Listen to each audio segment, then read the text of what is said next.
जय हिंद दोस्तों। मैं प्रभाकर सिंह आप सबका स्वागत करता हूं।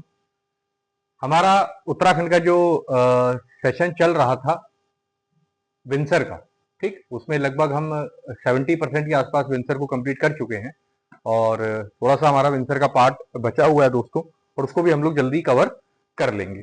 ठीक है, आशा करता हूं आपको चीजें समझ में आई होंगी और जो मैंने बताया उसमें आप करने में सफल रहेंगे। ठीक है, जो हमारी आगामी परीक्षा है वीडियो वीपीडीओ की, उसको लेकर के हम लोग की क्लासेस चल रही थी दोस्तों।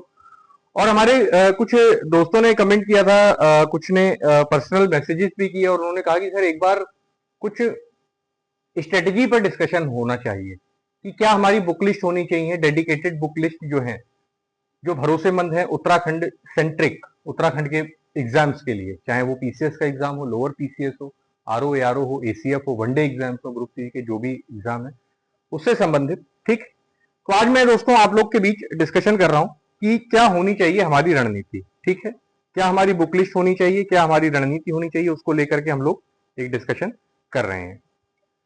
तो सबसे पहले दोस्तों मैं बात करूं तो मैं आपको बताऊं, सबसे पहले हम उत्तराखंड, मैं उत्तराखंड फोकस्ड होकर के बात कर रहा हूं दोस्तों, तो आप लोग को मुझे लगता है चीजें आसानी से समझ में आएंगी। ठीक, उत्तराखंड स्पेसिफिक होकर के मैं बात कर रहा हूं उत्तराखंड के एग्जाम। तो उत्तराखंड का जो भी एग्जाम होता है दोस्तों वो कुछ एरियाज में बटा रहता है, जैसे कि कुछ सेक्शन होते हैं हमारे, ये रहता है एक उत्तराखंड की जीएस।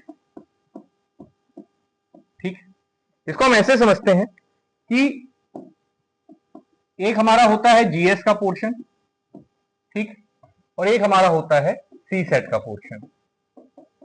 ठीक है, जीएस में फिर से दोस्तों दो पार्ट इसके हो जाते हैं, एक है हमारा उत्तराखंड की जीएस और एक हमारी हो जाती है इंडिया की जीएस।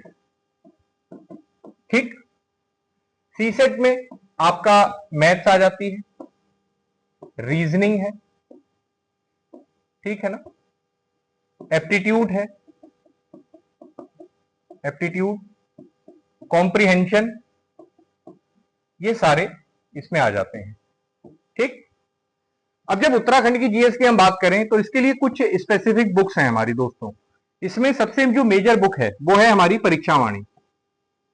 आपको ध्यान रखना है, परीक्षा वाणी ये आपको पढ़ना ही पढ़ना है। परीक्षा वाणी के बाद फिर आती है आपकी विंसर, विंसर ईयर बुक, जो कि मैं आपको करा रहा हूं, उसके इंपॉर्टेंट जो भी पोर्शन है वो मैं आपको करवा रहा हूं एग्जाम के पॉइंट ऑफ व्यू से। विंसर के बाद फिर हमारी आ जाती है दोस्तों उत्तराखंड का इकोनॉमिक सर्वे, इकोनॉमिक सर्वे। ठीक, और यदि इसके बाद भी आपको लगता है कि और पढ़ने की जरूरत है तो आप अजय रावत सर की बुक पढ़ सकते हैं। किसकी? अजय रावत सर, अजय रावत सर की बुक आप पढ़ सकते हैं। उत्तराखंड के लिए यदि आप इतनी किताबें पढ़ ली आपने, परीक्षा वाणी, विंसर, इकोनॉमिक सर्वे और अजय रावत, तो मुझे नहीं लगता है कि इससे बाहर क्वेश्चन जाने की संभावना रहेगी। एक दो क्वेश्चन अगर बाहर चले भी जाते हैं दोस्तों तो वो कोई बहुत बड़ा संकट का प्रश्न नहीं है, क्योंकि आप देखिए कितने क्वेश्चन पर आपकी मेरिट जाती है और उसके अकॉर्डिंग ही आपको पढ़ाई अपनी करनी होगी और रणनीति उसी के अकॉर्डिंग आपको बनानी होगी। ठीक है, तो ये हो गया हमारा उत्तराखंड का पार्ट। अब हम बात करते हैं इंडिया के जीएस की। तो जो हमारा नेशनल जीएस अगर हमें कवर करना है वो भी मैं आपको कराऊंगा दोस्तों। नेशनल जीएस अगर आपको कवर करना है तो इसमें हमारे कुछ सब्जेक्ट हैं जो हमें पढ़ने ही पढ़ने हैं। जैसे सबसे पहले हमारा हिस्ट्री है, ठीक, हिस्ट्री के बाद हमारा पॉलिटी है, ठीक है, पॉलिटी के बाद हमारा इकोनॉमी है, ठीक, उसके बाद हमारा ज्योग्राफी है, ठीक, और ज्योग्राफी के बाद हमारा एनवायरमेंट है, एनवायरमेंट। ठीक, ये हमारे कुछ मेजर सब्जेक्ट हैं। वैसे तो बहुत सब्जेक्ट हैं, डिजास्टर मैनेजमेंट है, अंतरराष्ट्रीय रिलेशंस हैं, ठीक है ना, इंटरनेशनल रिलेशंस जिसको हम कहते हैं, ऐसे तो बहुत सब्जेक्ट्स हैं, लेकिन हमें कुछ मेजर सब्जेक्ट्स पर ही फोकस करना है जो कि हमारे एग्जाम के पॉइंट ऑफ व्यू से महत्वपूर्ण है। तो हिस्ट्री हमारी 3 पार्ट में है दोस्तों, आपको पता होगा, एंशिएंट, ठीक, मिडिएवल एंड मॉडर्न। एंशिएंट की यदि आप बात करें, प्राचीन इतिहास की आप बात करें, तो इसमें आर एस शर्मा सर की जो बुक है, रामशरण शर्मा, क्या नाम है, राम शरण शर्मा सर की जो बुक है, एनसीईआरटी है ये दोस्तों, क्या है, एनसीईआरटी। ठीक है, बहुत ही स्टैंडर्ड बुक है, इजी लैंग्वेज है, डायरेक्ट क्वेश्चन पूछने की प्रबल संभावना रहती है। आर एस शर्मा, उसके बाद मिडाइवल के लिए सतीश चंद्रा सर की बुक आती है, सतीश चंद्रा सर। ठीक, और मॉडर्न के लिए मॉडर्न का ग्रंथ है स्पेक्ट्रम। ठीक, उसके बाद पॉलिटी की बात करते हैं। पॉलिटी में एक ही ग्रंथ है, एम लक्ष्मीकांत। ठीक, और यदि एम लक्ष्मीकांत नहीं आप देख सकते हैं तो 11th एंड 12th की जो एनसीईआरटी है वो सफिशियंट है। ठीक, उसके बाद इकोनॉमी की बात करें तो इकोनॉमी में करंट अफेयर के क्वेश्चन ज्यादा रहते हैं। ठीक है, इकोनॉमी की कोई डेडिकेटेड बुक की बात नहीं करेंगे हम लोग, ठीक है ना, क्योंकि इकोनॉमी की ना किसी भी एक बुक में कंसोलिडेटेड डेटा नहीं मिलेगा आपको। किसी बुक का कोई टॉपिक अच्छा है, किसी बुक का कोई टॉपिक अच्छा है, कहीं बैंकिंग बहुत अच्छे से पढ़ाया है, कहीं मौद्रिक नीति बहुत अच्छे से पढ़ाया है, कहीं बजटीय सिस्टम बहुत अच्छे से पढ़ाया है, कहीं टैक्सेशन बहुत अच्छे से पढ़ाया है, कहीं पर संवैधानिक प्रावधानों को बहुत अच्छे से बताया गया है, कहीं पर नए जो हमारे कानून है उन जो जीएसटी और इससे संबंधित जो कानून है इससे संबंधित चर्चा बहुत विस्तृत करी गई है। तो एक जगह कंसोलिडेटेड नहीं है, तो मैं कोशिश करूंगा इकोनॉमी का कंटेंट मैं आपको बहुत बेहतर तरीके से दे सकूं। ठीक है, उसके बाद ज्योग्राफी की यदि हम बात करें तो ज्योग्राफी के लिए उत्तराखंड के लिए यदि हम बात करें, लूसेंट तो मान के चलिए सभी में रहेगी, ठीक है ना, लूसेंट तो सभी में ही रहेगी। उत्तराखंड के एग्जाम्स की मैं बात कर रहा हूं, ठीक है, लूसेंट सब में रहेगी। लूसेंट से आप हिस्ट्री भी कवर करेंगे, पॉलिटी, इकोनॉमी, ज्योग्राफी। ठीक है, तो इसमें आपको लूसेंट रखना है। ठीक, उसके बाद जो हमारे मैपिंग होती है, क्या मैपिंग, ज्योग्राफी में मैपिंग से बहुत क्वेश्चन आते हैं दोस्तों। जैसे वर्तमान में हमारा जो मिडिल ईस्ट है, मध्य पूर्व संकट जो चल रहा था और अभी भी जारी है, कोई एक समाधान पे नहीं पहुंची है स्थिति, तो मध्य पूर्व संकट अगर चल रहा है तो ये हमारी नैतिक जिम्मेदारी बनती है कि मध्य पूर्व के जो भी देश हैं, जो भी प्रभावित देश हैं और उससे सीमा साझा करने वाले जो देश हैं या सीमा साझा करने वाले कोई भी समुद्र है, सागर है, महासागर है, कोई जल डमरू मध्य है जिसको स्ट्रेट बोला जाता है। ठीक, तो हमारी नैतिक जिम्मेदारी बनती है कि जो भी चर्चित स्थान है उसके आसपास यदि इस प्रकार का कोई भी क्षेत्र आता है तो हम उसका विश्लेषण करें। ठीक, और जैसे फॉर एग्जांपल यदि हम ईरान क्राइसिस की बात करें तो अब ईरान है, तो ईरान एक किसी समुद्र से सीमा साझा करता है, तो वो कौन सा समुद्र है? ठीक, तो वो समुद्र कौन सा है? मेडिटेरियन सी, भूमध्य सागर। तो हमारी नैतिक जिम्मेदारी बनती है कि भूमध्य सागर से यदि ईरान सीमा साझा कर रहा है तो अन्य कौन कौन से देश हैं जो भूमध्य सागर से सीमा साझा करते हैं, आप समझ रहे हैं? तो वर्ल्ड मैप आपको खोलना है तत्काल, वहां पर ईरान पर पहुंचिए, उसके आसपास के क्षेत्र को देखिए, कौन कौन सी वाटर बॉडीज हैं उसको देखिए, कौन कौन से देश हैं जो सीमा साझा कर रहे हैं उसको देखिए, कौन कौन सी नदियां हैं जो उसके आसपास प्रवाहित हो रही हैं उसको देखिए। ठीक है, तो ये आपका पॉइंट मुझे लगता है कि आप समझ गए होंगे मैपिंग का अर्थ क्या है। मैपिंग किस संदर्भ में? करंट अफेयर्स के संदर्भ में। जो भी चर्चित स्थल है, क्या है? चर्चित स्थल है, ठीक है ना, जो भी रेलेवेंट प्लेसेस हैं which are currently in news due to some reason, either war और सम टॉक्स और some meetings, some summits, anything. ठीक, जैसे अभी ब्रिक्स का समिट हुआ, कहां हुआ? भारत में हुआ, भारत ने उसको होस्ट किया। ब्रिक्स का 2026 का जो शिखर सम्मेलन है उसको भारत ने होस्ट किया है। ठीक है, तो अब ब्रिक्स के बारे में, ब्रिक्स में कौन कौन से देश हैं, ब्रिक्स का गठन कब हुआ, समझ रहे हैं, ब्रिक्स का मुख्यालय कहां पर है, आरंभ में कितने देशों ने संगठन को बनाया, फिर क्रमानुसार कौन कौन से देश उसमें शामिल होते चले गए। ठीक है, तो ये सारी चीजें हमको समझनी है। ये जो ब्रिक्स समूह है इसकी जीडीपी का आकार कितना है, विश्व व्यवस्था में कितना परसेंटेज शेयर करती है इसकी जीडीपी, इसका व्यापार का शेयर कितना है, समझ रहे हैं? तो वो सारी चीजें हमको किसी भी ऑर्गेनाइजेशन के आधार पर समझनी होती है। एनवायरमेंट में क्या है?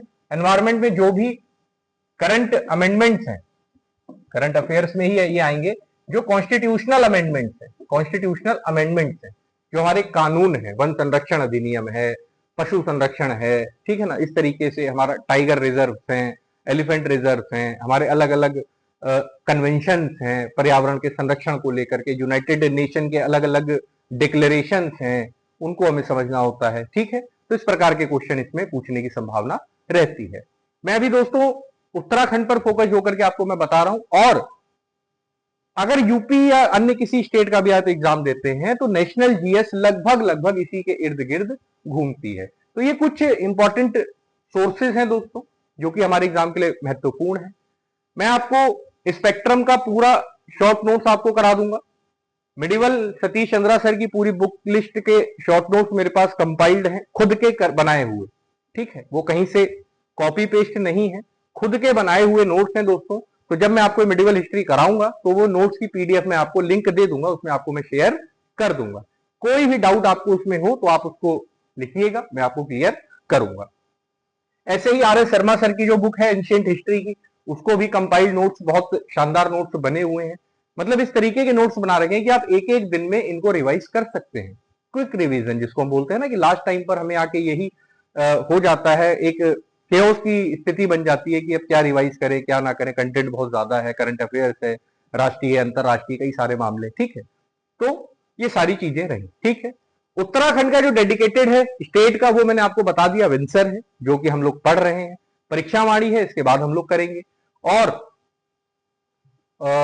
इकोनॉमिक सर्वे बहुत महत्वपूर्ण है दोस्तों, उससे उत्तराखंड के पीसीएस में, अपर पीसीएस में, लोअर पीसीएस में, एसीएफ में, आरओ एआरओ के एग्जाम्स में, इवन वीडियो बीपीडीओ के एग्जाम्स में डायरेक्ट क्वेश्चन इकोनॉमिक सर्वे से पूछने की संभावना रहती है। किससे? Economic survey. सर्वे किसका? उत्तराखंड का इकोनॉमिक सर्वे। वो भी मैंने आपको कराया था, 2-3 क्लासेस उसकी पढ़ी हुई हैं, आप जाकर देख लीजिएगा मेरे चैनल पर, ठीक है ना। लेकिन वो थोड़ा शॉर्ट में कराया था मैंने, क्योंकि समय कम था, 17 मई को एग्जाम टारगेटेड था, तो मैं थोड़ा सा स्पीड से चल रहा था। लेकिन मैं उसको थोड़ा सा सोच रहा हूँ कि डिटेल में करा दूं। जैसे ही विंटर हमारी समाप्त हो जाएगी, मुझे लगता है 3-4 क्लासेस और आएंगी विंटर की, और विंटर कंप्लीट हो जाएगी। उसके बाद हम लोग तुरंत इकोनॉमिक सर्वे करेंगे बहुत डीपली। और सर्वे का एक तरीका होता है बच्चों पढ़ने का, कैसे पढ़ा जाए, कैसे पढ़ा जाए, कैसे पढ़ा जाए, ठीक है ना। इकोनॉमिक सर्वे जो डॉक्यूमेंट है दोस्तों, लगभग 400 प्लस पेज का डॉक्यूमेंट है, 400 प्लस पेज की पीडीएफ फाइल है इकोनॉमिक सर्वे। उसको कैसे पढ़ा जाए, कहां से क्वेश्चन पूछने की संभावना रहती है, बिटवीन द लाइंस जो क्वेश्चन पूछे जाते हैं ना, कहते हैं ना बिटवीन द लाइंस क्वेश्चन पूछे जाते हैं। क्या? बिटवीन द लाइंस, लाइंस के बीच में से कैसे सवाल पूछे जाते हैं। वो कुछ भी नहीं पूछता है, हर क्वेश्चन को पूछने के पीछे कोई ना कोई रेलेवेंट कारण होता है, स्पेसिफिक कारण होता है। दरअसल हमें उस कारण के बारे में जानकारी नहीं होती है, इसलिए हमें लगता है कि ये क्या पूछ दिया, कौन सा ये रॉकेट साइंस पूछ दिया।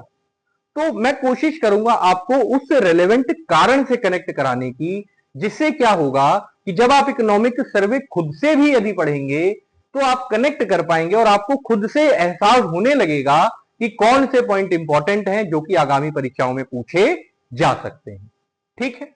तो इसका तरीका मैं आपको बताऊंगा कैसे इकोनॉमिक सर्वे पढ़ा जाता है। और आप बिल्कुल भी मत घबराइएगा, इकोनॉमिक सर्वे 400 प्लस पेज का जो डॉक्यूमेंट है, बस एक बार आपको समस्या होगी समझने में, और वो भी जब मैं तरीका आपको बता दूंगा। बहुत इजी डॉक्यूमेंट है बच्चा, 2 से 3 दिन में आप इस सर्वे को खत्म कर देंगे, विश्वास करिए, खुद से कर देंगे आप। ये नहीं कि मैं कराऊंगा तब करेंगे, खुद से ही कर देंगे। बस है क्या कि हमें सही स्ट्रेटेजी इस सर्वे को पढ़ने की नहीं पता है, तब हम इस सर्वे में उलझ जाते हैं, क्योंकि डेटा इस सर्वे में बहुत ज्यादा होता है। सर्वे में होता क्या है, पूरे वर्ष का, एक वर्ष का सरकार का लेखा जोखा होता है, सरकार का लेखा जोखा होता है। अब एक वर्ष में तो सरकार बहुत ही काम कर देती है ना भाई, रोज कुछ ना कुछ हो रहा है, नई नई योजनाएं आ रही हैं, नए नए शिलान्यास हो रहे हैं, नए नए बजट पास हो रहे हैं, नए नए स्कीमें लॉन्च हो रही हैं राष्ट्रीय स्तर पर, राज्य के स्तर पर। राज्य किसी राज्य अन्य राज्य के साथ समझौते कर रहा है, कहीं कोई ज्ञापन साइन हो रहे हैं, कहीं हमारे मंत्री कहीं मीटिंग में जा रहे हैं, है ना, कोई सम्मेलन जा रहे हैं, कोई डिक्लेरेशन हो रहा है, कोई पर्यटन की बात हो रही है, ठीक है ना, कहीं कोई प्रस्ताव पारित हुआ है, कोई रेल का निर्माण हो रहा है, कहीं मोदी जी ने आके प्रधानमंत्री जी ने कुछ कह दिया कि कोई पर्यटन की बात कर दी है। तो इस तरीके की साल भर की जो भी हमारे घटनाक्रम होते हैं उसका समग्र विश्लेषण इस आर्थिक सर्वेक्षण में रहता है। और राज्य में साल भर में जो भी घटनाक्रम घटे हैं, राज्य ने क्या कमाया और राज्य ने कितना बचाया, राज्य ने किस लेवल पर रोजगार पैदा किए, राज्य ने किस लेवल पर अपने कोष को बढ़ाया, ठीक है, राज्य ने किस लेवल पर बेसिक इंफ्रास्ट्रक्चर जिसको मूलभूत संरचना कहते हैं उसके निर्माण में क्या गति प्राप्त करी, किस स्तर पर हम सन 2000 में थे और 25 वर्षों की यात्रा में राज्य कहां पहुंचा, समझ रहे हैं। तो ये सारा लेखा जोखा इस सर्वेक्षण में रहता है।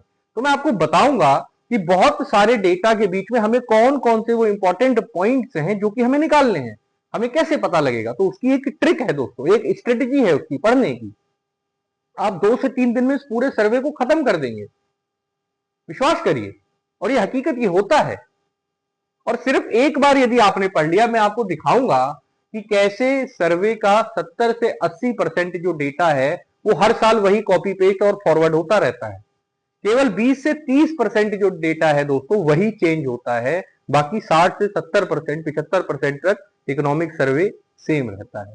तो पढ़ने में कितनी आसानी आप बताइए। तो ये किताब है, यदि मान लीजिए फॉर एग्जाम्पल परीक्षावाणी आपने पढ़ी है, अब नई अपडेटेड यदि आप परीक्षावाणी लेंगे तो क्या वो अपडेटेड परीक्षावाणी में आपको कोई ऐसी समस्या लगेगी कि कोई ऐसा डेटा मिला जो आपने पहले वाली परीक्षावाणी में नहीं पढ़ा था। करंट अफेयर्स के पार्ट को अगर अलग कर दिया जाए, बाकी जो बेसिक पार्ट है उसका वो तो चेंज नहीं मिलेगा ना आपको, सेम वही इसके साथ भी होता है, समझ रहे हैं। तो एक बार आपको अच्छे से पढ़ना है, डीपली समझना है, ठीक। तो ये हमारी रणनीति है दोस्तों, और इसी के साथ हम लोग आगे चलेंगे। मिलेंगे अगले सेशन में, विंसर को कंप्लीट करेंगे और उसके बाद आर्थिक सर्वेक्षण की ओर हम लोग आगे बढ़ेंगे। आशा करता हूं आपको इससे एक विहंगम रणनीति का एक अंदाज लगा होगा कि किस तरीके से हम लोग को आगे बढ़ना है और अपनी एक टारगेटेड स्ट्रेटेजी बनानी है जो कि उत्तराखंड के एग्जाम्स को हम लोग टारगेट कर पाए। ठीक है, मिलते हैं दोस्तों अगले लेक्चर में, तब तक के लिए जय हिंद।